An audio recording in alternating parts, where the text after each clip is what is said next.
स्मृति ईरानी एक ऐसी मंत्री हैं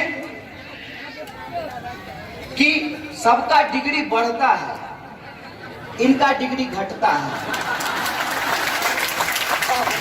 इस बार के चुनाव में इन्होंने कहा कि हम 12वीं पास हैं। इससे पहले के चुनाव में बोली थी कि हम बीए पास हैं। अब बताइए, वही कहावत है ना, जाके पैर न फटे विवाही हो का जाने पीर पढ़ाई। जिसने नहीं की हो पढ़ाई लिखाई वो तो यूनिवर्सिटी में जो है मारपीट और दंगाई ही हो सकता है ना। स्मृति ईरानी यही संकट भी है, इनके पास स्मृति ईरानी है तो इनको लगता है कि शाहीन बाग की महिलाएं बिकाऊ हैं। ये यही सोच सकते हैं। कहते हैं ना, संगत से गुण होत है, संगत से गुण जात। जिसके संगत में रहेंगे वही नजर आएगा। स्मृति ईरानी ने उल्टे रोहित वेमुला के ऊपर कार्रवाई करवाई और वो स्टूडेंट आंदोलन करते करते अपनी जान को कुर्बान कर गया। आज देखिए, जिस स्टूडेंट को ये लोग आतंकवादी साबित करने की कोशिश कर रहे थे, वो स्टूडेंट आज इस देश में छात्र आंदोलन का प्रतीक बनकर के उभरा है और पूरा देश 17 जनवरी को शहादत दिवस मना रहा था। ये होती है सच की ताकत। आपको भी बदनाम किया जाएगा, तरह तरह की बातें कही जाएंगी। अभी तो ये कहा जा रहा है कि 500 रुपया और बिरयानी मिल रहा है, कल को कुछ और कहा जाएगा। मैं समझता हूं ये छोटा आरोप है। हम लोगों को तो देशद्रोही कहा जाता है, हम लोगों को तो एंटी नेशनल कहा जाता है, लेकिन आरोप आरोप होता है और सच सच होता है। इसीलिए किसी आरोप से घबराने की जरूरत नहीं है। जिनको आरोप लगाना है उनको लगाने दीजिए, लेकिन आप जिस लड़ाई के लिए लड़ रहे हैं वो लड़ाई न्याय की लड़ाई है, सही की लड़ाई है, हक की लड़ाई है। और हक की लड़ाई के बारे में कहा जाता है कि जान चली जाए, गर्दन कट जाए, लेकिन इंसान को अपना हक नहीं छोड़ना चाहिए। इंसान होने में और जानवर होने में यही फर्क होता है कि जानवर को नहीं पता है कि उसका हक क्या है, इंसान को मालूम होता है कि उसका हक क्या होता है। इसीलिए मैं आप तमाम लोगों से इस बात की अपील करना चाहता हूं कि आप इसकी चिंता मत कीजिए कि इस आंदोलन का क्या होगा। आप ये सोचिए कि आज अगर हम नहीं लड़ेंगे तो कल को जो इतिहास लिखा जाएगा, आपके गोद में जो छोटे छोटे बच्चे हैं वो आपसे पूछेंगे कि बताओ मम्मी, बताओ अम्मी, जब देश पे इतना बड़ा जुल्म हो रहा था तो तुम क्या कर रही थी। अगर आप अपने बच्चों से नजर मिलाना चाहते हैं और अपना नाम भगत सिंह के साथ और अशफाकुल्लाह खां के साथ जोड़ना चाहते हैं, माफी मांगने वाले सावरकर के साथ नहीं जोड़ना चाहते हैं, तो ये लड़ाई लड़िए। और जो लड़ाई लड़ी जाती है वो लड़ाई हर हाल में जीती जाती है। हमको हिंदुस्तान के इतिहास ने यही सिखाया है। अगर अंग्रेजों के 200 साल की गुलामी को हम लोग हरा सकते हैं, अगर इस देश में कोई भी तानाशाही सरकार बनी हो, उस सरकार को हम गिरा सकते हैं, तो इस सरकार को भी हम कह देना चाहते हैं कि यह सरकार, तुम हमको नागरिक नहीं मानते हो, हम तुमको सरकार नहीं मानते हैं। लगा लो, लगा लो, तुमको जितनी ताकत लगानी है लगा लो। हम अपने न्याय और अपने हक के लिए लड़ेंगे। और जब लड़ने की बात हो रही है तो आजकल पत्रकार क्या करते हैं, सब नहीं, जिनको मिलता है, स्वाभाविक बात है, वो किसी महिला को पकड़ लेंगे और उनसे पूछेंगे कि आप किस चीज का विरोध कर रहे हैं। तो मुझे इससे कोई दिक्कत नहीं है कि किसी महिला को पकड़ करके उससे पूछते हैं कि आप किस चीज से विरोध कर रहे हैं, लेकिन उस पत्रकार से सिर्फ मैं ये कहना चाहता हूं कि अगर तुम पत्रकार हो, अगर तुम बिकाऊ माल नहीं हो, अगर तुम्हारा ईमान तुम्हारे सीने में है, तो जो लोग सीएए, एनआरसी और एनपीआर का समर्थन कर रहे हैं, एक बार उनसे भी जाकर के ये पूछ लो कि जो लोग सीएए, एनआरसी और एनपीआर का विरोध कर रहे हैं उनके हाथ में तिरंगा है। जो लोग एनपीआर, एनआरसी और सीएए का समर्थन कर रहे हैं उनके एक हाथ में तिरंगा है और दूसरे हाथ में आरएसएस का झंडा क्यों है?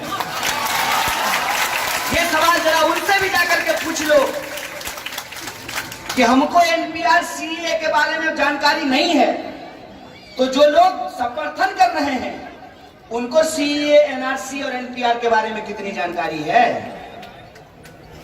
गृह मंत्री कहते हैं कि एनआरसी लागू होगा और प्रधानमंत्री कहते हैं नहीं, इसकी तो चाय पे चर्चा ही नहीं हुई है। तो इस पर प्रश्न पूछो ना कि किसकी बात को सही माने, प्रधानमंत्री की बात को सही माने या गृह मंत्री की बात को सही माने? इस कंफ्यूजन में है क्या?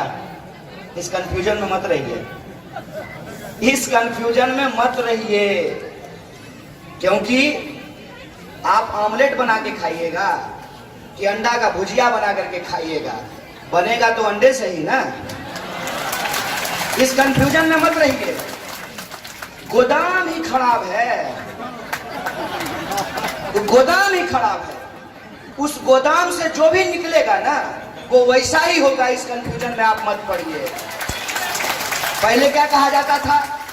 नहीं, अटल बिहारी वाजपेयी उदारवादी आदमी है, अडवाणी बदमाश है। उसके बाद क्या कहना शुरू किए? नहीं, अडवाणी जी तो बड़े अच्छे हैं, मोदी जी ठीक आदमी नहीं। उसके बाद क्या कहना शुरू किए कि नहीं, मोदी जी ठीक आदमी है, अमित शाह बहुत बदमाश आदमी है। क्या फर्क पड़ता है? क्या फर्क पड़ता है? हम क्यों इस भ्रम में रहना चाहते हैं? हम सीधा सीधा एक जवाब चाहते हैं कि इस देश के संविधान ने जब ये कहा है, इस देश के संविधान की प्रस्तावना में जब ये लिखा हुआ है हम भारत के लोग, ये तो नहीं लिखा हुआ है हम मुसलमान, हम हिंदू, हम ब्राह्मण, हम दलित, हम काला, हम गोरा, हम मोटा, हम पतला, हम लूला, हम लंगड़ा, है लिखा हुआ। हम बिहारी, हम मराठी, कोई तरह का भेदभाव है शारीरिक आधार पे, सामाजिक आधार पे, सांस्कृतिक आधार पे, जातीय आधार पे, भाषाई आधार पे, लैंगिक आधार पे कोई तरह का भेदभाव है?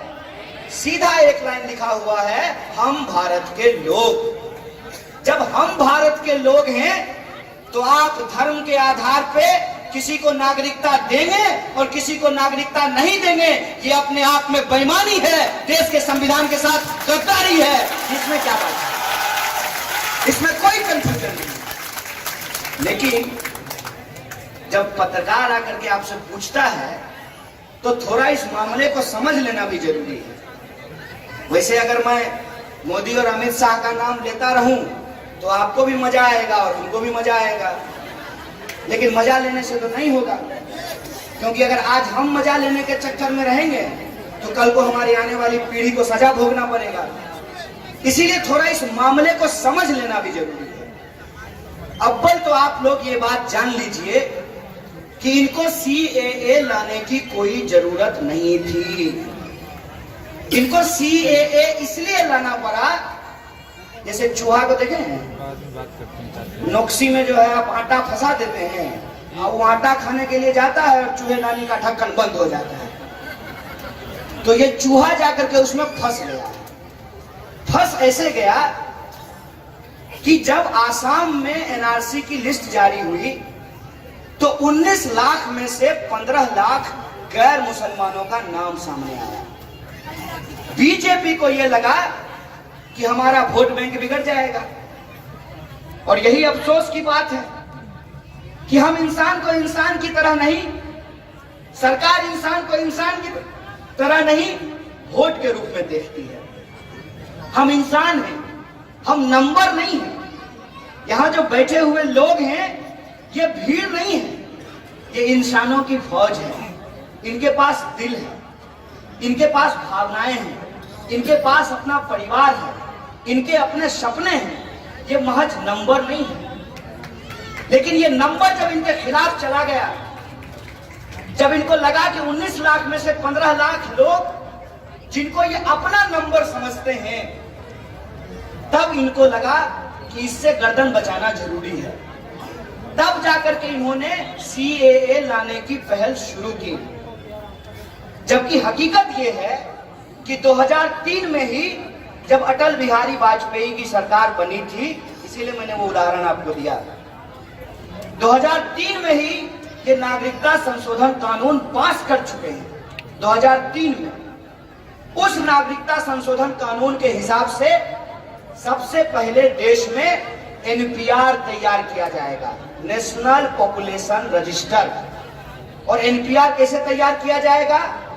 तो सरकारी बाबू आपके घर में आएंगे और आपसे पूछेंगे कि ये बताइए कि आपके दादाजी कहां पैदा हुए हैं, आपकी भाषा क्या है, आपका खान पान क्या है। वो ये जानने की कोशिश करेंगे कि आपके पूर्वज कौन हैं। सबसे मजेदार बात तो ये है कि इस देश में दादाजी को तो छोड़ दीजिए, दादाजी से ही पूछिएगा ना।